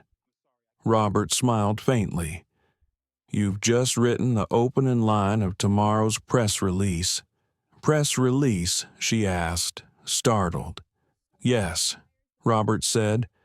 We're going to confront this publicly on our terms, before it becomes a headline written by someone else. Laura frowned. That's risky. If it gets out before we control the narrative, he interrupted gently, we control it by being honest first. She nodded slowly. I'll prepare a draft. As she left, Robert turned back to the window. Outside, planes lifted into the air, one after another, each one carrying hundreds of people who believed that once the doors closed, they were safe. He wondered if they would still believe that if they knew what he'd witnessed the day before. Across the city, Elias Monroe stood in a conference room overlooking Elliott Bay, finishing a presentation to a team of investors and government officials. His voice was calm, deliberate, his words heavy with conviction but never arrogance. And that's why renewable propulsion isn't just about innovation, he said, clicking through his slides. It's about legacy, what kind of future we're willing to leave behind. The room erupted into polite applause. One of the investors, a silver-haired woman from Washington's Department of Energy, smiled warmly. Mr. Monroe, your company's proposal is both visionary and practical. I think we can move forward on this. Elias inclined his head. Thank you. That means a lot. As the meeting broke, his assistant approached. You have a call, sir. From someone named Robert Gaines. Elias hesitated before taking the phone. Put him through. Elias, came Robert's steady voice, softened by the weight of reflection. I wanted to thank you again for your patience yesterday, and to let you know we're not letting it slide. I wasn't expecting you to call, Elias said. I couldn't not. Robert replied, that encounter, it's already changed something here. I'm instituting a new program. Mandatory training on implicit bias and respect for every employee, from executives to flight crews. We're calling it Project Horizon. Elias smiled faintly. That's a good name. I borrowed it from your company. Robert admitted, your presentation last year, the one about new horizons in energy, it stuck with me. Well, Elias said quietly, if it helps people see each other differently, you can borrow whatever you want. Robert laughed softly. There's one more thing. I'd like you to speak at our leadership retreat next month. Not as a guest, but as a voice we need to hear. Elias was silent for a moment. Are you sure that's wise? Some people might think it's performative. Robert's tone hardened. Then let them. Change has to start somewhere. All right, Elias said finally. I'll do it." After the call ended, Elias stood by the window for a while, watching ferries move slowly across the water. His reflection stared back at him, half shadow, half light. He thought of Nancy Harlow, not with anger, but with a quiet hope that she would face what she'd done and learn from it. In another part of the city, Nancy sat in a small HR office, waiting. Her uniform looked too crisp, too proper, as if trying to hold her together. She had barely slept. Every word she'd spoken on that plane echoed through her mind, each one landing heavier than the last. When Laura Chen entered, Nancy rose automatically. "Sit," Laura said gently. "This isn't an interrogation." Nancy sat, clasping her trembling hands. "Am I being fired?" "Not today," Laura said. "You're being given a choice suspension with training or resignation." Nancy swallowed hard. "I never meant to humiliate him. I just assumed." Laura finished. "You assumed what kind of man he was based on what he looked like." Nancy's voice broke. "I've worked here 20 years. I've seen all kinds of people. I didn't think." "That's the problem," Laura said softly. "You didn't think. You reacted." Nancy lowered her gaze. Tears welled in her eyes. "What happens now?" "You start learning again," Laura said. "Not about service or procedure, about people." Nancy nodded, her shoulders shaking. "I will." When Laura left, Nancy remained in the chair for a long time, staring at her reflection in the glass door. She didn't recognize the woman looking back. That night, Robert sent a company-wide email. "Every flight carries more than passengers, it carries our values. Yesterday reminded us what happens when we forget that. It won't happen again." Elias read it from his hotel room, the screen light painting his face in blue. He smiled, not because the words were perfect, but because they were honest. He picked up his phone and texted his daughter. "Long day, but progress made. Sometimes justice whispers, not shouts." She replied a moment later, "I'm proud of you, Dad.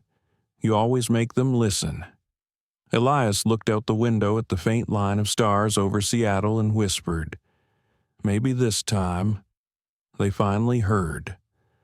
3 weeks had passed since the incident on Flight 711, but for Elias Monroe, the memory lingered in quiet corners of his mind. It wasn't anger that stayed with him, it was the silence that followed. Silence from the passengers who had looked away, from the staff who hadn't spoken up sooner, and from Nancy Harlow herself. He often thought about her face in that moment, the instant realization that what she'd done couldn't be undone. He didn't want vengeance. He wanted transformation. He was standing by the window of his office at Monroe Dynamics' Seattle campus, overlooking the company's solar field, when his assistant stepped in. "Mr. Monroe," she said, "Sky East Airlines just confirmed the details for next week's leadership retreat. They're asking if you'd be willing to open the first session." Elias turned, his expression thoughtful. "How many people are attending?" "About 200. Executives, managers, flight supervisors, and Robert Gaines will introduce you." Elias nodded. "All right, tell them I'll do it." The assistant smiled. "They also asked if you'd mind if the session was recorded. Apparently, they want to include it in their internal training program." Elias hesitated for a beat. "That's fine," he said softly, "if it helps." Later that evening, he sat at his kitchen counter with a mug of black coffee, the faint hum of rain outside his apartment. He opened his laptop and began to outline what he wanted to say at the retreat, but the words didn't come easily. He wasn't a preacher. He wasn't a motivational speaker.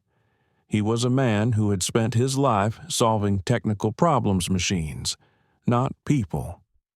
And yet, this was the problem that mattered most. He typed slowly, deleting and retyping until one line stayed. Respect is not protocol, it's perception. You can't teach someone to see others. You can only remind them to look. He sat back, reading the sentence aloud. It felt right. Across town, Nancy Harlow was living a quieter life. Her suspension had turned into something like self-exile. She rarely left her apartment except for groceries and walks around Green Lake at dusk. The uniform that once defined her now hung untouched in her closet. She was attending mandatory empathy and diversity sessions run by an outside consultant.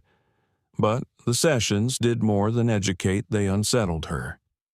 Each time she listened to a story of someone being profiled, dismissed, or belittled, she heard echoes of her own voice. It wasn't just guilt anymore, it was recognition. The hardest part wasn't accepting what she'd done. It was realizing how many times she might have done it without noticing. One evening, after another virtual class, her phone buzzed, an email notification, the sender Robert Gaines. Her stomach tightened. She opened it hesitantly. Subject: opportunity for reflection. Nancy, Sky East is hosting its annual leadership retreat next week. You're still under review, but I want you to attend this one session as an observer. You won't be in uniform. You'll be there to listen. The keynote speaker is Elias Monroe. I think you'll understand why this matters. Robert. She stared at the screen for a long time. Her first instinct was to decline to hide. But another voice inside her, quieter yet stronger, whispered that maybe this was part of the reckoning she needed. She replied simply, "I'll be there." The following Friday, the Sky East retreat convened at a lodge near the base of Mount Rainier. The air was crisp and thin, the kind that smelled of pine and damp soil. Executives gathered in tailored suits and name badges, exchanging polite conversation and avoiding the one topic they all secretly wanted to discuss: the flight. Elias arrived early, dressed simply in a charcoal sweater and dark slacks. He carried no notes, no teleprompter. When Robert introduced him, the room quieted with the kind of anticipation that comes when people know they're about to hear something they'll remember. "Ladies and gentlemen," Robert began, "you all know why we're here. Sky East has always taken pride in our service, our safety, and our people. But what happened a few weeks ago reminded us that professionalism alone isn't enough. We must be human, first and always. To help us understand what that really means, I invited a man whose grace under pressure taught me more in one flight than any leadership course ever could. Please welcome Elias Monroe." Applause rose softly as Elias stepped forward. He didn't walk to the podium immediately. Instead, he stood for a moment, letting the quiet settle.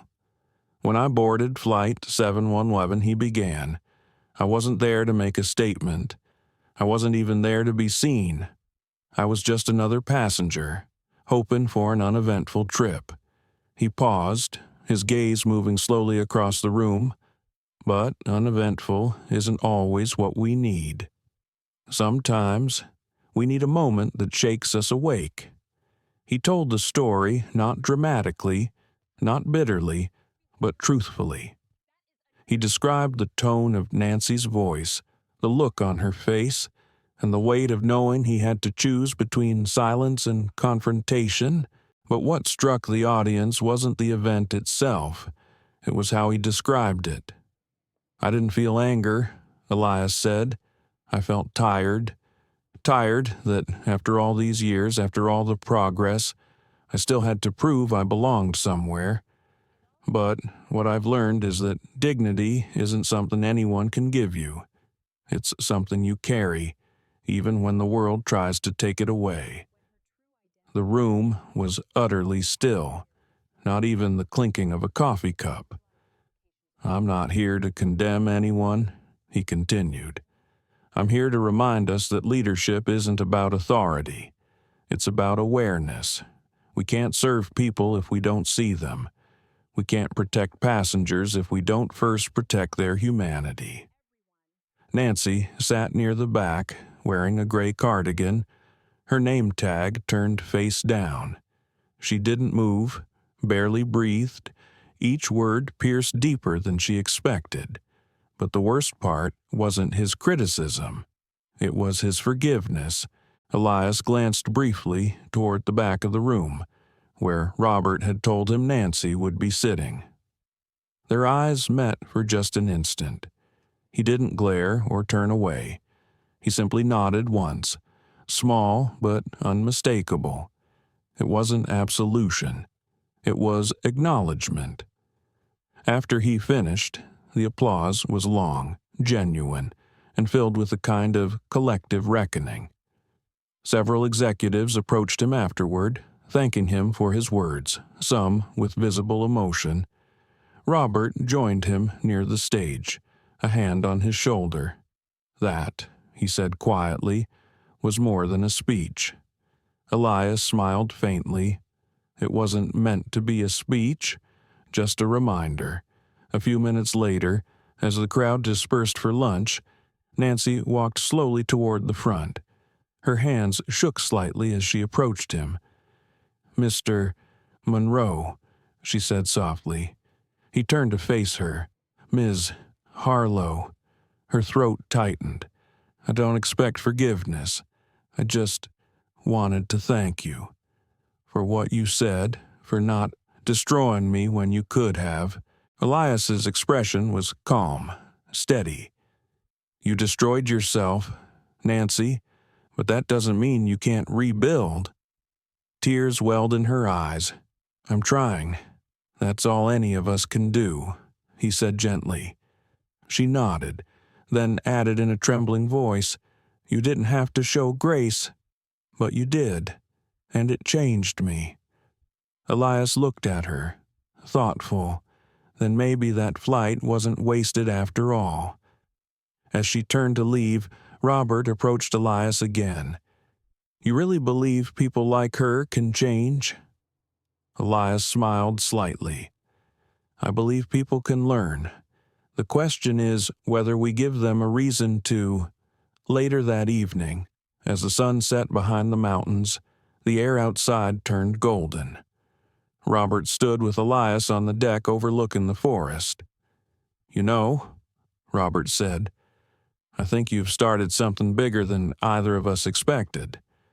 Elias looked toward the horizon. "Maybe, but big things start small, don't they?" Robert nodded, like a flight, like a choice. Elias replied, and for the first time in a long while, the sky didn't feel so far away. The story of Flight 711 might have ended in that mountain lodge, with applause fading into the sound of wind through pine trees, but ripples never stop at the first ring. Within a week, clips from Elias Monroe's speech had begun to circulate online, at first shared internally through Sky's training portal, and then, quietly, through employees who felt something shift inside them. By the time someone posted it publicly, the video had found a life of its own. A simple clip, 2 minutes long, captured Elias standing before the audience, saying, "Respect is not protocol, it's perception. You can't teach someone to see others. You can only remind them to look." Those words spread faster than either he or Robert Gaines could have anticipated. Comments poured in from all corners of the country. Flight attendants, teachers, students, even police officers shared the video, each adding a reflection of their own. Some wrote, "I've seen this happen every day, and no one says anything." Others said, "That man spoke what I've been trying to explain for years." And then, in a quiet corner of the internet, under an anonymous name, one comment stood out. "I was the flight attendant he's talking about. I can't undo what I did, but I'm learning. Thank you for letting me face it instead of hate it." Elias read that comment late one night, sitting in his office surrounded by plans for his company's upcoming expansion. He didn't know if it truly came from Nancy Harlow, but he believed it did, and that belief felt enough. The next morning, Robert called. "You've started a storm, Elias," he said with a low chuckle. Elias smiled. "It's not a storm, Robert. It's a reflection. People are just seeing themselves for the first time." "Well," Robert replied, "whatever it is, it's making an impact. We've had other airlines reach out asking about Project Horizon, even Delta and Northwest. They want to collaborate." "That's good," Elias said. "Maybe the skies will be safer for everyone, not just those who look the part." Robert hesitated. "There's more. Sky East's board wants to honor you with our annual Humanitarian Leadership Award next month." Elias paused. "Robert, you know I don't do this for recognition." "I know," Robert said softly, "but sometimes acknowledgement opens more doors for the message to travel. It's not about you, it's about what you made us confront." Elias thought for a moment. "Then I'll accept, but only if we make that ceremony about everyone who's ever been seen wrongly and everyone who's learned to see right." Robert's voice grew warm. "You have my word." Across town, Nancy Harlow sat in a small cafe, sipping coffee with Tara Kim. It was their first time meeting since the flight. Tara had reached out after reading the anonymous comment she suspected was Nancy's. The conversation was awkward at first, but soon it softened into something almost human again. "I didn't expect you to say yes," Tara said, stirring her tea. Nancy smiled faintly. "I didn't expect anyone to ask. After everything, I thought the only thing left for me was to disappear quietly." Tara looked at her carefully. "You could have done that, but you didn't." Nancy nodded slowly. "I couldn't. I kept seeing his face every time I closed my eyes. Not angry, just disappointed. That's worse." You know, Tara reached across the table, touching her hand lightly. "He gave you something rare, Grace. Most people don't get that. But what you do with it now, that's what matters." Nancy exhaled, her eyes glistening. "I don't want to go back to who I was before that flight. I want to be someone who doesn't need to be reminded to look." Tara smiled. "Then start with yourself." For a long while, they sat in silence, both watching the rain fall softly outside. It was strange how a single flight could change so many trajectories. Tara had found her own courage that day, too. She had filed a report about another incident she'd witnessed since a subtle one, but still wrong, and for the first time in her young career, she hadn't been afraid to speak. Meanwhile, in Atlanta, a young journalist named Renee Hall was preparing a feature story for the Atlantic Weekly Grace at 30,000 feet, how one flight changed an industry. She had spent weeks interviewing airline staff, ethics experts, and passengers from that very flight. Each told the story slightly differently, but all of them used the same word, dignity. When Renee finally reached out to Elias for comment, he agreed to meet her in his office. "I'm not sure my story deserves that kind of spotlight," Elias said when she explained her angle. She smiled. "Maybe not. But your response does. You didn't shout, you didn't threaten a lawsuit, and somehow that made more people listen. I think people are hungry for a reminder that strength and kindness don't have to cancel each other out. Elias considered that. It's not kindness, he said after a moment. It's clarity. You don't fight ignorance with fury, you fight it with example. Renee nodded. That's exactly what I want people to hear. Before she left, she asked, "Do you forgive her?" Elias looked out the window, where the city stretched beneath a pale winter light. "I don't think forgiveness is a single moment," he said quietly. "It's a choice you make every time the memory comes back. Some days I succeed, some days I fail, but I keep choosing." When the article came out, it sparked something deeper.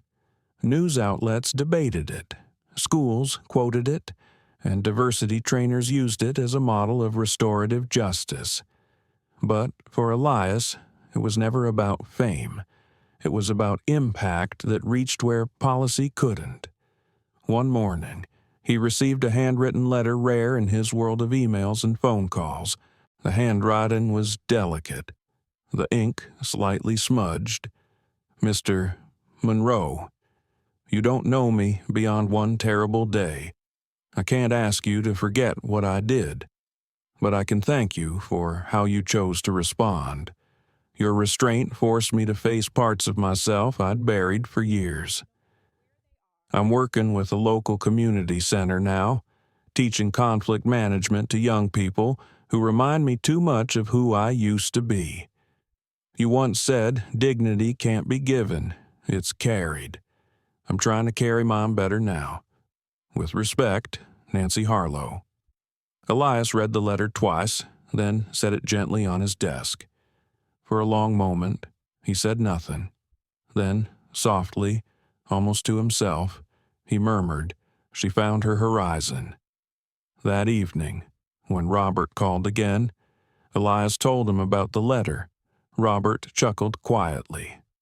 "Looks like you were right. People can learn." Elias smiled. "They just need space to grow." Robert's tone shifted. "You know, I've been thinking, maybe next year's leadership retreat shouldn't be about flight attendants or executives. Maybe it should be about stories like yours. Maybe we should invite people from every walk of life, people who've lived this kind of truth." "I'll be there," Elias said simply. "Good," Robert replied, "because this time, I think you're going to be on stage with a former flight attendant." Elias laughed softly, the sound low and warm. "Then I'll make sure there's a seat for her in the front row." The conversation faded into comfortable silence, the kind only shared by people who've traveled through storms together. Outside, the sky stretched wide and open, painted in streaks of fading orange and deepening blue. A plane passed overhead, small and distant, its lights blinking steadily as it disappeared into the horizon. Elias watched it from his window, the same way he always did, calm, reflective, certain that every journey, no matter how turbulent, had the power to land somewhere better. He turned off his office lights, leaving the city glowing beneath him, and whispered to himself, "Sometimes, justice doesn't roar, it restores." The auditorium in downtown Atlanta shimmered with anticipation that spring evening. Rows of chairs filled quickly executives, flight crews, journalists, students, and community leaders all gathering for the annual Sky East Humanitarian Leadership Gala. The air buzzed with soft chatter and camera clicks, but underneath it was something deeper, almost sacred, a sense that this was more than just another corporate event. Tonight, the company wasn't celebrating numbers or records, it was celebrating change. At the center of the stage hung a single phrase in clean, silver lettering, "Every flight carries humanity." Elias Monroe stood backstage, hands clasped lightly behind him. He wore a simple navy suit, his presence calm but magnetic. For him, this night wasn't about recognition, it was about responsibility. He had received many awards in his lifetime, but this one carried a weight that was different. It wasn't about business success or innovation, it was about truth, one that had been hard-won, mid-air, between strangers who could have chosen hate but didn't. Robert Gaines found him near the curtain, a familiar smile crossing his weathered face. "You ready, my friend?" As ready as anyone can be when people plan to hand him a plaque, Elias said with quiet humor. Robert laughed. "You make it sound like a punishment." Elias shrugged. Sometimes acknowledgement feels heavier than blame. At least blame ends when people forget you. Robert's expression softened. Then, maybe tonight's about remembering. Not you, but what happened up there. What it taught us. Elias nodded. Then, let's make sure we tell it right. As the lights dimmed, Robert stepped to the podium. The crowd hushed. "When I first met our honoree," he began, "it was 30,000 feet above the ground. He wasn't giving a speech. He wasn't leading a meeting. He was sitting quietly in a seat, being treated as though his worth was something that could be questioned. His voice steadied, his words crisp. That day, he reminded all of us that leadership doesn't begin in the boardroom. It begins in how we see each other, moment by moment. Tonight, it's my privilege to introduce a man whose silence taught me more than most people's speeches. Elias Monroe." Applause filled the hall as Elias walked to the stage. He shook Robert's hand, then stood for a moment, letting the sound fade before he spoke. "When I boarded that flight," he began, "I didn't expect to end up here. I thought it was just another business trip. But life has a strange way of turning inconvenience into instruction." A few chuckles rippled through the crowd, gentle and understanding. "I've been asked many times what I felt that day. The truth is, I felt tired. Not angry, just tired. Because sometimes weariness runs deeper than emotion.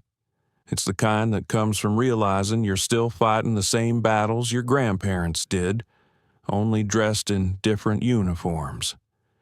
He paused, eyes scanning the room. But I also felt something else. I felt seen. Not by everyone, but by those who chose to stand, to speak, to act when silence would have been easier. He gestured toward Robert. One man stood up that day, not because he had to, but because he knew what was right. And that choice reminded me that power doesn't corrupt everyone. It reveals the few who use it for good. The room was still, every face attentive, and then there was another person. Elias continued, someone who made a mistake, a painful, public mistake. But what matters most is what came after.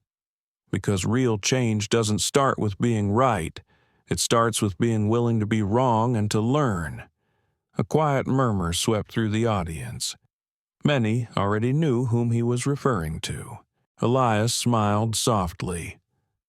"I'm not here to retell what happened. You've all read about it. I'm here to talk about what can come next. We talk about equality like it's a policy. It's not. It's a posture. It's how we look at the stranger sitting beside us.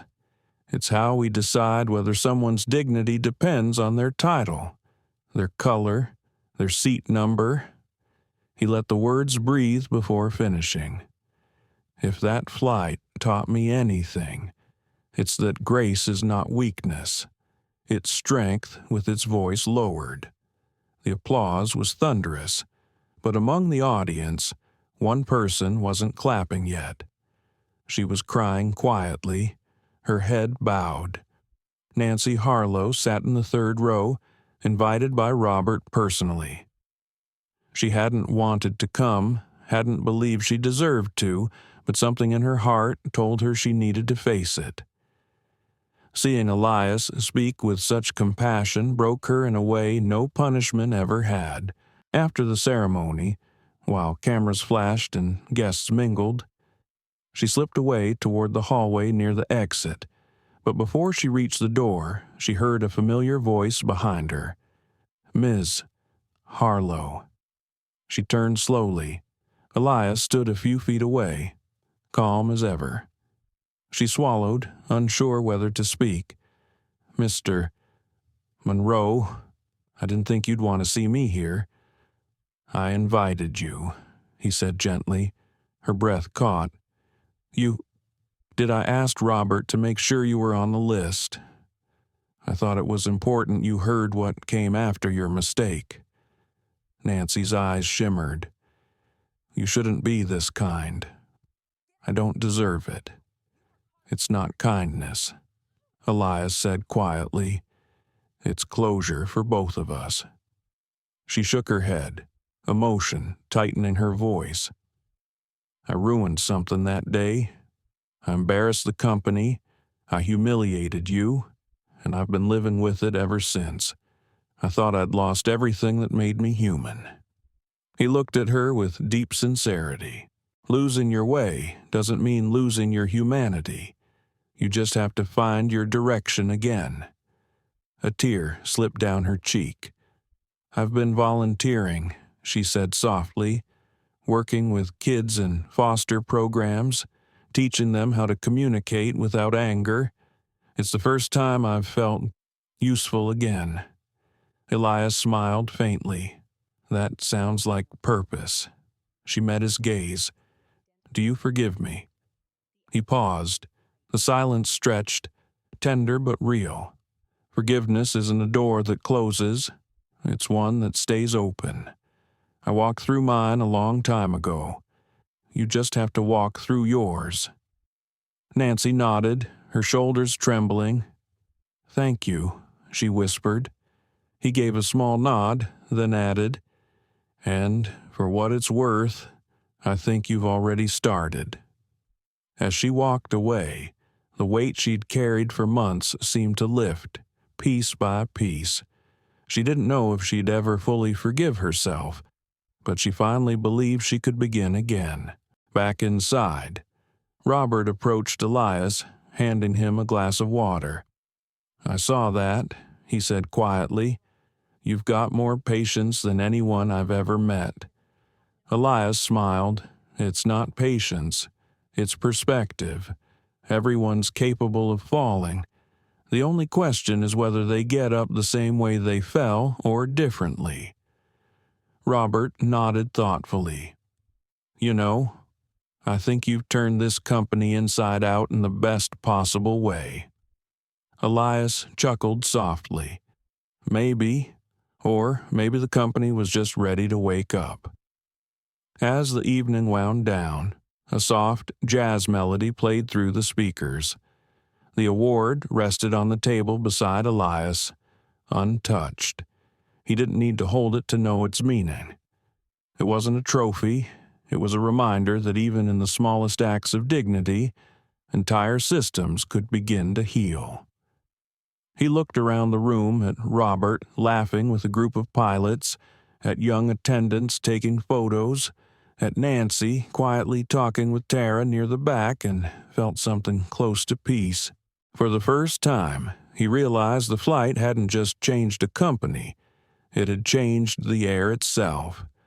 Later that night, as he walked out beneath the wide Georgia sky, he looked up at the faint glow of a plane tracing a line across the stars. Its lights blinked like a heartbeat, steady, unbroken. He smiled to himself and whispered, "Every flight carries humanity indeed." The next morning, the world felt different to Elias Monroe.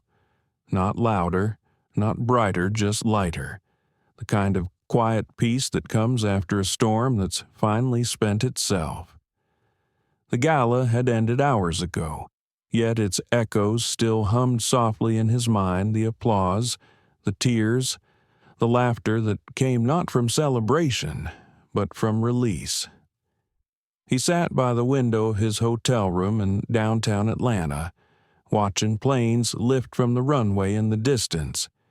Each one rose like a promise, its lights blinking against the early dawn.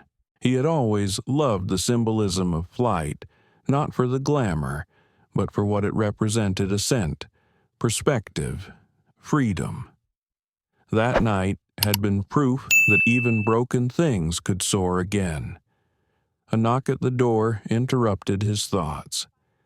When he opened it, Tara Kim stood there, smiling shyly, holding a small paper bag. "Good morning, Mr. Monroe. I didn't think you'd still be awake this early." Elias smiled warmly. "I haven't been to bed yet, and please call me Elias." She handed him the bag, coffee, and a breakfast sandwich. "I figured after a night like that, you could use both." He chuckled softly. "You're observant as ever. I learned from watching," she said. "You, mostly." He gestured for her to come in. They sat near the window, sipping coffee as the city slowly woke beneath them. "I wanted to thank you," she said after a moment, "for what you did for her, for the rest of us. You didn't just forgive, you gave space for everyone else to do better." Elias nodded thoughtfully. "You know, when that day happened, I wasn't thinking about lessons or meaning. I was just trying to breathe without letting anger take over. But maybe sometimes that's where change begins, not in shouting, but in holding steady long enough for others to see themselves clearly." Tara smiled. "That's why people listen to you. You make calm feel powerful." He looked at her with quiet affection. "And you make courage look gentle. That's rare." She blushed slightly and changed the subject. "Robert told me they're expanding Project Horizon. Every employee from maintenance crews to executives will go through the new Empathy Initiative, and they're naming one of the training modules after you." Elias raised an eyebrow. "Really? What are they calling it?" "The Monroe Method," she said, grinning. He groaned good-naturedly. "That sounds like a yoga class." They both laughed. As their laughter faded, Tara's gaze turned serious. "Can I ask you something personal?" "Of course. Do you ever get tired of being the bigger person?" The question caught him off guard. He looked down at his coffee, the steam curling in soft ribbons. "All the time," he said finally. "People think forgiveness is peace, but it's work. It's waking up every day and choosing not to let bitterness write your story. Some days it feels noble, other days it feels exhausting. So why keep doing it?" she asked. "Because someone has to," Elias said. "If no one chooses grace, the world forgets it exists." A silence settled between them, not uncomfortable, but reflective. After a while, Tara stood. "I should head to the airport. I'm scheduled for a flight this afternoon." Elias rose, shaking her hand gently. "Fly safe, Tara, and remember, every passenger is a chance to practice what we preach." "I will," she promised.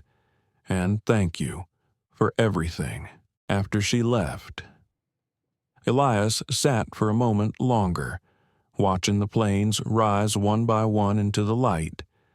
He thought about Nancy, about Robert, about every person who had been touched by that one flight. Change, he realized, wasn't something you commanded. It was something you nurtured like wind under wings. Later that afternoon, Robert called.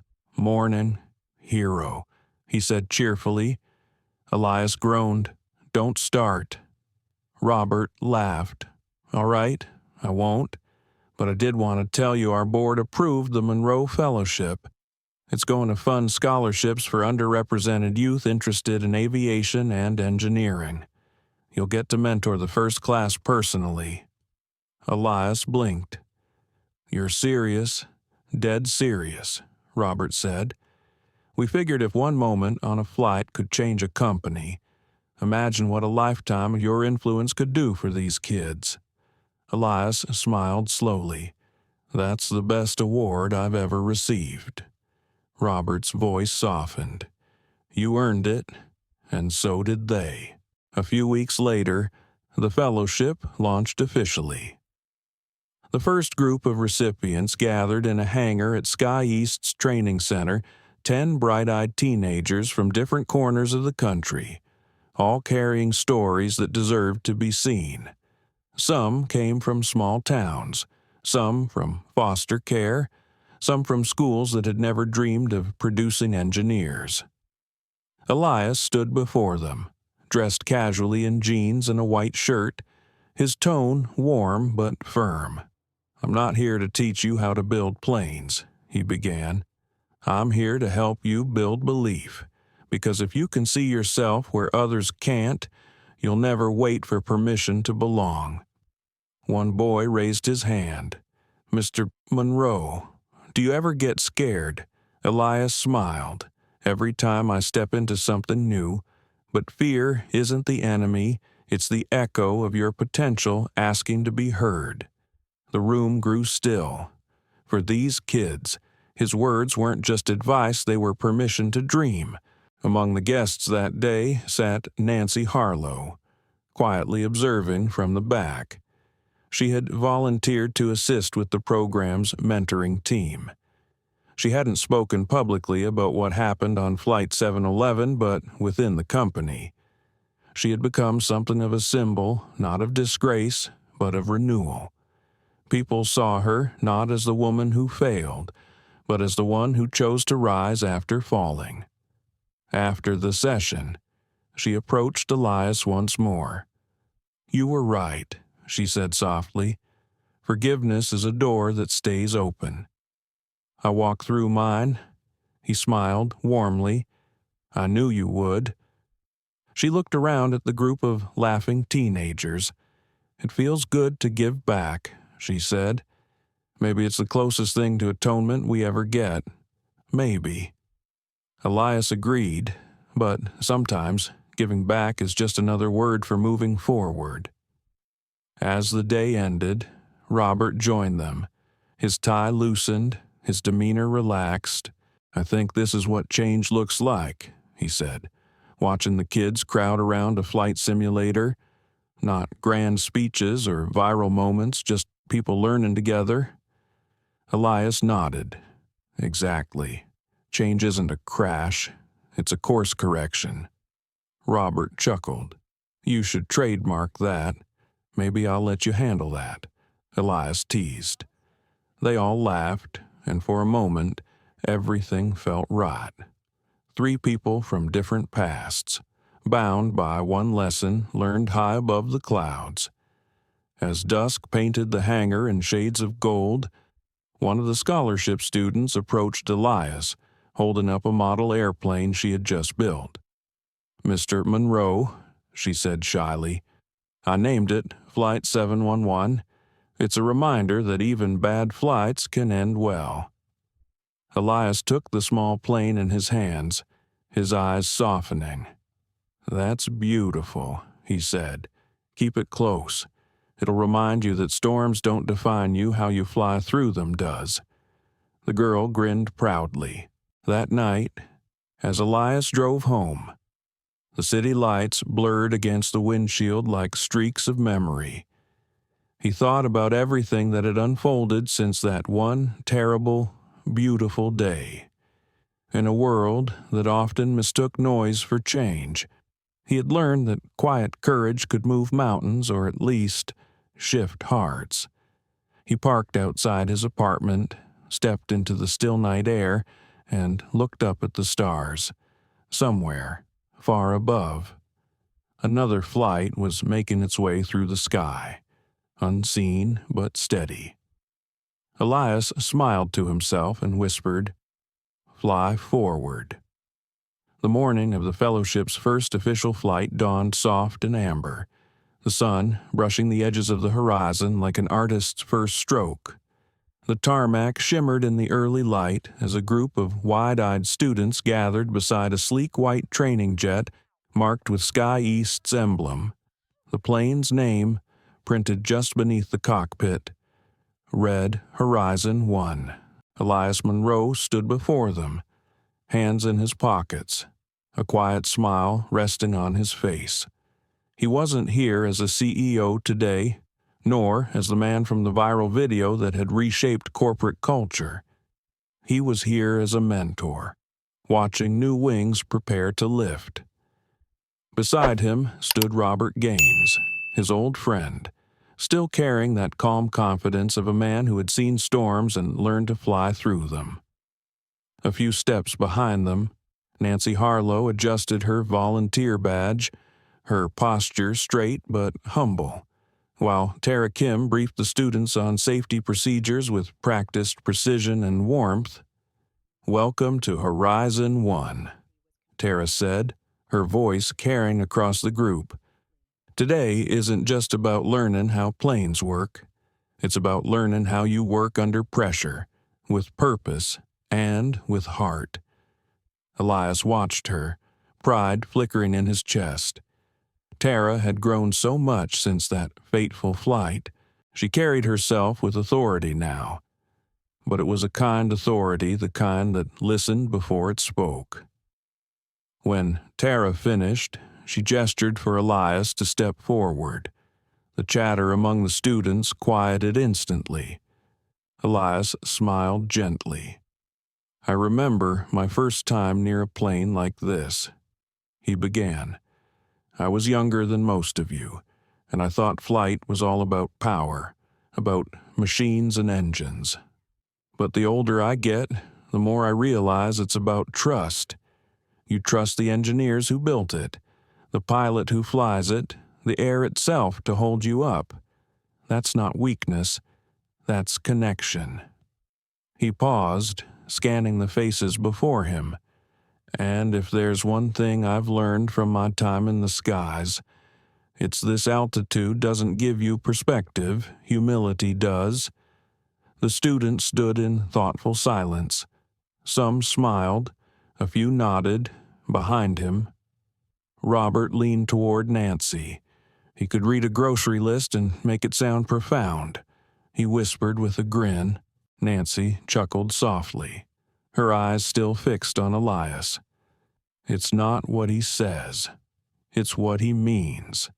People feel seen when he speaks." Robert nodded. "That's why this program will last. It's not built on policy, it's built on people." As the students prepared for their short training flight, Elias found himself drawn aside by a young woman named Lena Moore, one of the fellowship recipients. She was 17, small in stature but bright-eyed and fearless. "Mr. Monroe," she said, "can I ask something before we take off?" "Of course," he said, smiling. "Why did you name it Horizon 1?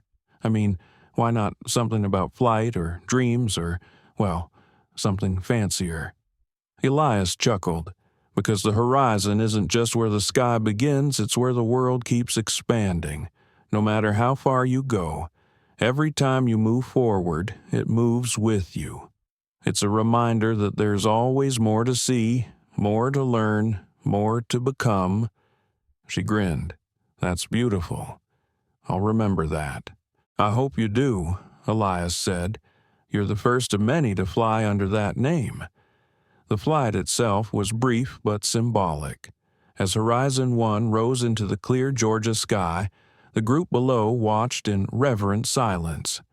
For Robert, it was pride. For Tara, it was gratitude. For Nancy, it was redemption. And for Elias, it was peace, the kind that comes when something broken is finally made whole. When the plane landed, cheers erupted from the students. They flooded out of the cabin laughing, some wiping tears from their eyes. It wasn't just exhilaration from flight, It was the realization that they had been part of something larger than themselves. Nancy stood near the runway, clapping as they approached. One of the students handed her a small Sky East pin they had found on board. "For you," the girl said, shyly. Nancy hesitated. "Are you sure?" The girl nodded. "You're part of this, too." Her throat tightened. She accepted the pin with trembling fingers, her heart swelling with something she hadn't felt in a long time, belonging.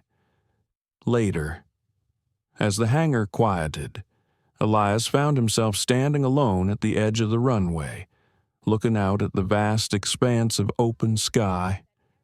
Robert joined him, 2 cups of coffee in hand. "You know," Robert said, handing him one, "I think this is what legacy looks like." Elias took a sip, the warm bitterness grounding him. "Legacy's a funny word," he mused. "People think it's about what you leave behind. But really, it's about what keeps moving forward when you're no longer pushing." Robert smiled. "And you've started something that's going to move for a long time." They stood there in companionable silence. The hum of distant turbines and the faint cries of seagulls from the nearby coast mingled in the air. After a while, Robert spoke again. "Do you ever think about that day anymore? Flight 711. Elias exhaled softly. "I do, but not with anger. It's strange what once felt like a wound now feels like a doorway. I wouldn't change it, Robert, not 1 second, because if that hadn't happened, this wouldn't exist." Robert nodded slowly. "The universe has an odd way of balancing things." "It does," Elias agreed. "Sometimes justice comes disguised as pain." As evening settled in, the last of the students and volunteers began to leave. Nancy approached Elias one final time. She looked tired but radiant, her eyes carrying the quiet strength of someone who had walked through fire and found herself on the other side. "I'm heading home," she said softly. "Thank you again for not turning your back on me." Elias smiled. "You're not the person you were that day. Nancy, none of us are." She hesitated. "I don't know if I'll ever fully forgive myself." He placed a gentle hand on her shoulder. "Maybe that's not the point. Maybe the goal isn't to forget who we were, but to remember who we can be." Her eyes welled up. "You really believe people can change? I've seen it," he said simply. She nodded, then turned to leave, her steps light, watching her go. Elias felt a deep sense of closure, not just for her, but for himself. Later that night, back in his study, Elias opened his journal, a habit he had kept for years. He wrote slowly, deliberately. Sometimes redemption doesn't arrive with thunder or applause. It comes softly, like sunrise on the horizon. The flight that began in anger ended in awakening. And maybe that's all life really is, learning to fly again after every fall. He set the pen down, closing the notebook gently. Outside his window, the city glowed in a sea of lights, and above it, the sky stretched endlessly. Somewhere beyond that horizon, Horizon 1 would soon take flight again, carrying another generation upward, each of them a story waiting to be told. Elias leaned back in his chair, eyes tracing the constellations above. "Fly forward," he whispered once more, and this time, he knew it wasn't just for him, it was for everyone who had ever stumbled, and everyone still learning how to rise. Life will always test us in moments we least expect, especially when pride, prejudice, and power collide. The story of Flight 711 reminds us that dignity isn't found in how loudly we defend ourselves, but in how deeply we understand our own worth. Elias Monroe's Grace in the Face of Humiliation teaches that true strength doesn't come from anger. It comes from restraint, from choosing compassion over revenge. We live in a world quick to judge, quick to divide. Yet this story shows us that even the smallest act of empathy can ripple outward, transforming not just one person, but entire systems. Nancy Harlow's redemption proves it's never too late to unlearn, to listen, and to rebuild the parts of ourselves we once ignored. For older viewers who've seen generations struggle with fairness and equality, this story is a gentle reminder. Change doesn't always roar. It begins quietly, within us. Respect, forgiveness, and self-reflection are not weakness. They are wisdom earned through living. Thank you for watching and sharing this journey with us. Stories like this one remind us that kindness is not weakness. It's the quiet force that changes the world, one moment at a time. If this story touched your heart, please take a moment to like, share, and subscribe to our channel. Every gesture helps these stories reach someone who might need hope today. Stay kind, stay human, and remember, every act of grace leaves a mark that no cruelty can erase.